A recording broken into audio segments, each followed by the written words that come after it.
The stories came, hesitantly, insistently, sometimes with tears. More than 80 witnesses across 4 countries appeared before the UN panel to give evidence of torture, starvation and summary execution at the hands of the North Korean state. During the early hearings in Seoul, the chief investigator described his feelings to the BBC.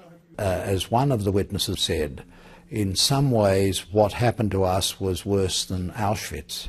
It was as if they were preparing for our inevitable death in the camp. And we learned from the Second World War that there must be no more Auschwitzes. There must be no more places of that kind. And if the international community is true to the great principles of the United Nations, they will take this seriously. Many witnesses spoke about life inside a network of political prison camps hidden in North Korea's mountainous countryside. A former prison guard described what the satellite photographs don't reveal, that inmates sent to die in the camps were seen as less than human. The panel heard from some of them too. One time I overheard my mother and brother talking about escape, and I later reported it. I called them as mother and brother, but I didn't have any special feelings of kinship or the concept of family.